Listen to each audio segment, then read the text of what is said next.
มาตามกำหนดเนาะสบายดีพี่น้องลูกหลานคนลาวคนไทยอยู่ใส่ก็แล้วแต่เนาะที่หักหอมเสรีภาพและประชาธิปไตยทุกท่านพี่น้องเสียงคือสิได้ยินดีเนาะยินดีต้อนรับทุกท่านเข้าสู่รายการเสียงประเสริฐลาว Voice of the Lao People เนาะ Welcome to everyone bienvenue à toutes et à tous สวัสดีครับสบายดีจะห้องเพลงศาสตร์ก่อนเนาะตอนหมักเพลงศาสตร์ให้ร้องเพลงศาสตร์ให้เพิ่นเนาะเอาห้องเบิดทุกคนนั่นแหละนำกันเด้อศาสตร์ลาวตั้งแต่เดิมมาขึ้นชื่อลือซาอยู่ในอาซีศาสตร์ลาวผูกพันไมตรีรวมสามัคคีฮักข้อมกันหากศาสตร์หากประเทศเฮาหากเจ้าปกจิตเกษาหัวมักภูมิศาสนาแต่บูหานมาฮักษาดินแดนบ่ให้สัตว์ใดมาล้วนหาวีลบกวนหยาดแย่งสิ่งเอาใครขึ้นเข้ามารู้วุ่นวายสู่จนตัวตายต้านทานศัตรูสวยเสือสู้เลือดเนื้อเสือเผาพื้นผู้กูเอาบ้านเท่าถูกกันมือหนาสิบแต่งเป็นเพลงเอาเลยเพลงศาสตร์นี่บ่ต้องร้องทุกมือเนาะหรือว่ารีคอร์ดเสียงตัวเองไว้เลยเนาะมันจังบ่เมื่อยบางเทื่อมือเฮาเมื่อยก็ร้องบ่ได้เด้แฮงบ่มีเด้ต้องประหยัดแฮงมาไว้ใส่เวลาเว้าเนาะมื้อนี้ประเด็นของเฮาแม่นสงครามวัฒกรรมสงครามวัฒกรรมนี้โฆษณาส่วนเสือของฮุนเซิร์ตและพวกให้รู้จักว่าสงครามโฆษณาส่วนเสือ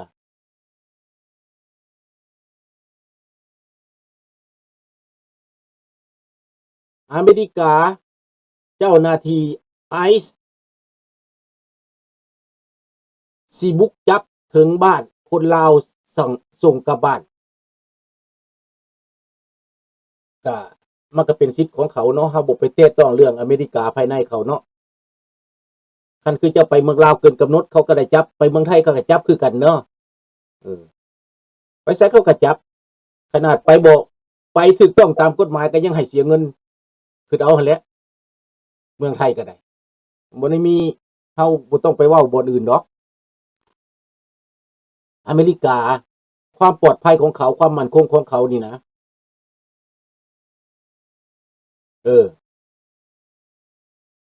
เขาก็ต้องรักษาบ้านเขาแต่ว่าพวกต่างชาติพวกคอมมิวนิสต์แทรกแซงพรรคเดโมแครตนี่เพราะว่าได้เสียงจากพวกนี้พวกเดโมแครตนี่จึงพยายามทำลายเผ่าถ้ำนี่ทุกวิธีทาง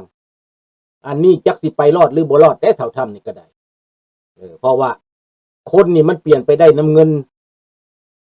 น้ำทุกสิ่งทุกอย่างคนนี่ไปน้ำเงินเด้อเอาบ่ฮู้จักว่ามันเป็นแนวใดแต่ว่าในอเมริกานี่ก็ยากพอสมควรแต่ข้าพเจ้าจะบ่เข้าไปแทรกแซงเรื่องในอเมริกาจะเว้าเรื่องมื้อนี้จะเว้าเรื่องพวกเผด็จการในทั่วโลกนี่การโฆษณาส่วนเสือในทั่วโลกนี้มันเกิดขึ้นโลกเฮาเป็น3ขั้วในปัจจุบันนี้3ขั้วชัดเจนเลย3ขั้วฝ่ายยุโรปฝ่ายเผด็จการจีนรัสเซียอินเดียเกาหลีเหนืออิหร่านบ่ไล่พวกเล็กๆน้อยๆคือลาวคือเวียดนามเฮาบ่ไล่เฮาไล่พวกหัวจุกมันน่ะล่นตัวนกตัวเล็กตัวน้อยมันสิไปอยู่นำไผหาบ่นั่นน่ะสบายดีร้านทดแทน สบายดีทองวันเฮาไล่หัวจุกมันเนาะและมาร์คประเสริฐหน้ากับอเมริกา2กลุ่มนั้นประเสริฐหน้าลุมอเมริกาเนาะแล้วเขาโฆษณาส่วนเสือโฆษณาส่วนเสือทางฝ่ายยุโรปโฆษณาส่วนเสือทางฝ่ายรัสเซียจีนโฆษณาส่วนเสือทางฝ่ายอเมริกาเรียกพวกสมุนแต่ละประเทศนั้นพวกฮุนเซิร์ตแต่ละบอนน่ะนะสบายดีสมภูก็โฆษณาส่วนเสือปั่นป่วนไปทั้งโลกในนี้นะฟังข่าวเลยจนว่า ถ้าว่าผู้บ่ใส่ความรู้ความรักผู้บ่ใส่ความคิดนะเขาจะบ่เข้าใจเลยงงเลยจักไผเป็นไผตัวอย่างข่าวอิหร่านจังซี่นะงงเลยข้าพเจ้านำตามข่าวนี้บางข่าวก็มาแบบพวดแล้วก็แวบไปเดี๋ยวนี้ข่าวไทยโจมตีอเมริกานักได้นี่นะแซะอเมริกาอย่างนักได้นี่นะฝ่ายยุโรปก็แซะโฆษณาส่วนเสืออันนี้เขาห้องว่าวาทกรรมการโฆษณาส่วนเสือแต่ว่าเราสิไปฮอดหรือบ่ฮอดทดแทนเฮาก็ว่าให้เตาถ้ำยืนให้เราจัดการซะก่อนจังไปคันสิไปก็ได้แต่ลูกนี้วันไหวเวลา IO มันซับซ้อนอยู่ตามประเทศต่างๆในโลกนี้พวก IO น่ะเขาใส่ IO โฆษณาส่วนเสือข่าวสารโฆษณาส่วนเสือสบายดีลุงภูดังนั้นในปัจจุบันนี้เขาจนแบ่งแยกยุโรปได้เขาทำเบื้องต้นนั้นบ่ได้มีเจตนาจะไปแยกจากยุโรปได้เป้าหมายของเท่าถ้ำนั้นตามมาฟังเบื้องต้นเนาะจะให้ยุโรปนั้นเข้าใจผลิตอาวุธเป็นของตัวเองสร้างกำลังงบประมาณของตัวเองหรือว่าซื้ออาวุธเพิ่มให้มันเข้มแข็งให้มันมีทหารเท่ากันกับอเมริกา30กว่าประเทศแต่มีทหารหลายเท่าอเมริกาความหมายเท่าถ้ำเด้อดังนั้นถ้าถ้ำจะมีประเสริฐทั้งเอเชียหลายกว่าประเสริฐทั้งโลกเอเชียนี่หลายกว่าแต่การโฆษณาส่วนเสือบิดเบือนนี่ในที่สุดยุโรปติดกับดักตัวเองบ่แม่นอเมริกาติดกับดักไหนอเมริกาจะแม่นรัฐบาลริพับลิกันหรือรัฐบาลเดโมแครตก็เป็นแบบเดียวกันคล้ายๆแบบเดียวกันในนโยบายต่างประเทศในปัจจุบันนี้เพราะว่าเรื่อง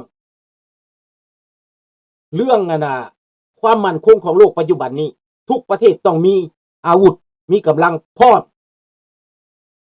ในปัจจุบันนี้ปัญหายูเครนถูกลืมไปเกือบถูกลืมไปรัสเซียย่ำแย่แต่ว่ายุโรปรวมตัวกันจะซอยยูเครนแต่จะซอยได้สำใดก็เป็นอีกเรื่องหนึ่งเพราะว่าคนยุโรปบ่ทันพร้อมลบประชาชนยุโรปนี่นะเคยอยู่สนุกกินสบายเคยปลอดภัยมาดุลแล้วตั้งแต่แล้วสงครามโลกครั้งที่2เนาะตั้งแต่คอมมิวนิสต์ล่มลงไปกำแพงเบอร์ลินล่มลงไปคนยุโรปสนุกบ่ได้เกิดสงครามบ่ได้เกิดความขัดแย้งบ่ได้มีอันตรายพอเท่าใดไอซิสก็บ่มีสงครามแบบนั่นเขาห้องว่าแม่นหยังเทอร์ริสต์นะขบวนการโจรข้ามชาตินี่ก็บ่มีปานใดละผ่อนลงและในฝรั่งเศสในยุโรปก็ผ่อนลงนั่นเขาคิดว่าปลอดภัยเด้เขาคิดว่าปลอดภัย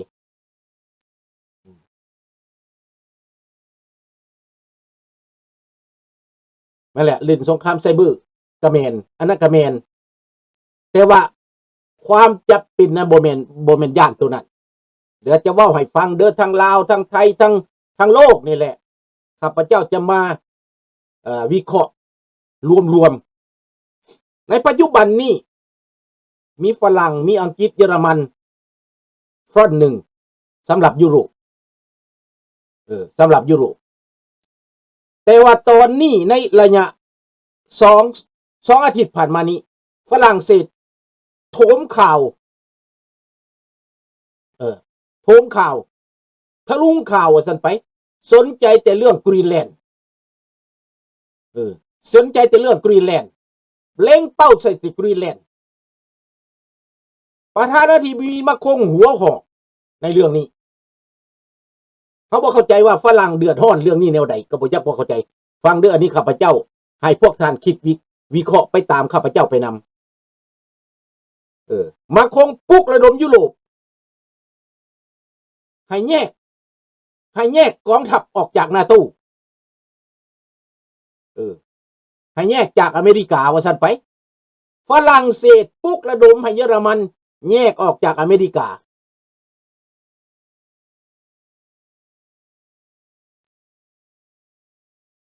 ตามข้าพเจ้าว่ายุทธศาสตร์ของฝรั่งเศสนี้เป็นยุทธศาสตร์ผิดพลาดพี่น้องโมเมนต์ข้าพเจ้าแอนตี้โมเมนต์แอนตี้ฝรั่งเด้อนี่เด้อฟังเด้ออย่าลุงโพกับฟังเด้ออันนี้ลานวิจัยอย่าลุงโพวิจัยนั่นก็แล้วแต่ลานวิจัยแบบนี้ฝรั่งเศสนี่อังตี้อเมริกาปลุกปั่นให้เยอรมันอังตี้อเมริกาปลุกปั่นให้ประเทศอื่นๆอังตี้อเมริกาไปพร้อมๆกันเพราะว่าจะให้ซื้ออาวุธของฝรั่งเศสให้ซื้ออาวุธยุโรปให้ทิมอาวุธอเมริกาจะผลิตเออโรไฟเตอร์ขึ้นมาแข่งโอเคแนวนี้ดีอยู่แต่ว่าถามว่ามันจะใส่ทันบ่ถ้าเกิดสงครามมืออื่นมือฮื้อนี่นะจะอยู่ได้บ่ยุโรปจะบ่ห้องหาอเมริกาคือเก่าบ่ต้องตั้งคำถามอันนี้สงครามโฆษณาส่วนเสือมันมาอยู่นี่แล้วนี่นะคือตั้งคำถามว่าวาทกรรมของโฆษกสถานีต่างๆเพราะว่าพวกอยู่ในสถานีเขาบ่ได้ตายได้ในสงครามที่ปรึกษาด้านทหารหรือเสี่ยวซ่านด้านทหารพวกเขาห้องว่าพวกต่างๆที่เอาขึ้นมาวิจารณ์วิจัยนะพวกนั้นเขาไม่ได้ไปตายในสงครามเขานั่งอยู่ในห้องการแต่สงครามตัวจริงแล้วมันอยู่ในสนามรบพี่น้องสนามน้ำลายนี่มันบ่ได้ตายนี่แม่นบ่ต้องธนพรซื่อต่างๆเป็นแบบนั้นบิดเบือนและกับฟังคักๆบาดนี้ข้าพเจ้าสิวิจารณ์วิจัยผลออกมามันมี3จุดข้าพเจ้าเบิ่งเนี่ยยุโรปอยากแยกออกจากอเมริการัสเซียดีใจจีนดีใจถ้าแยกยุโรปออกได้ดีใจพวกยุโรปเนี่ยคือว่าสิไปเพิ่งจีนสิไปหัวมือกับจีนเพื่อต่อต้านอเมริกาถูกต้องแผนยุทธศาสตร์บักสีเห็นแล้วหวังว่าจะแยกแคนาดาไปเข้ากับจีนพวกท่านคิดผิดแคนาดาเขาบอกไปเข้ากับจีนเรื่องการเมือง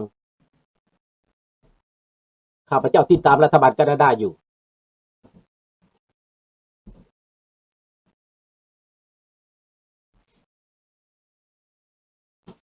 มันถูกใจแม่นแล้วมันเข้าใจผิดลาวแดงมันเข้าใจผิดพี่น้องฟังลุงสิอธิบายฟัง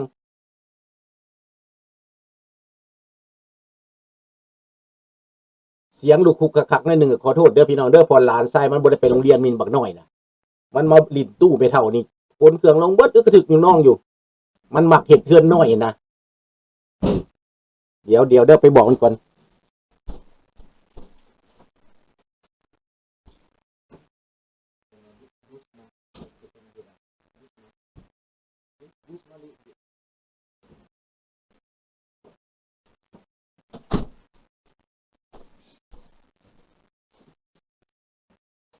เป็นว่าเห็ดลิ้นเพื่อนน้อยอยู่ทั้งข้างนี่นะ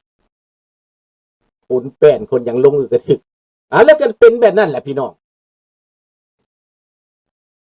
เรื่องของมันเป็นอย่างซี่พี่น้องแล้วในโลกนี้รัสเซียกับจีนนี้เขาวางแผนกันมานานแล้วที่จะทำลายโลกเสรีแต่ถามว่ามันสิทำลายได้บ่มันกำลังทำลายมันเอง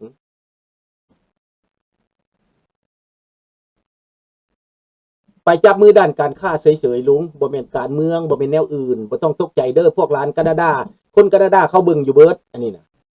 บ่ได้เป็นการเมืองแบบจีนเขาเป็นประชาธิปไตยเขาไปขายเครื่องลุงรัฐบาลเป็นเซลแมนลุงบ่ได้ไปจับมือกับจีนว่าเพื่อจะไปเป็นการเมืองน้ำจีนเด้อบ่ต้องตกใจทหารจีนบ่มีอยู่นี่คนจีนบ่มาใหญ่อยู่นี่ลุงเขาปราบคือการปราบจีนอยู่นี่นะจีนที่ว่ามาแทรกแซงเขาปราบรัฐบาลแคนาดาเป็นนั่นได้หน่วยความมั่นคงต่างหากได้แคนาดานี่สิบอกให้ลุงโพเข้าใจเด้อหน่วยความมั่นคงของแคนาดานี่รัฐบาลนายกพิษจับนายกคณะนายกไปพิษการเมืองของเขาน่ะเขาจับนายกจับรัฐบาล แม้นแต่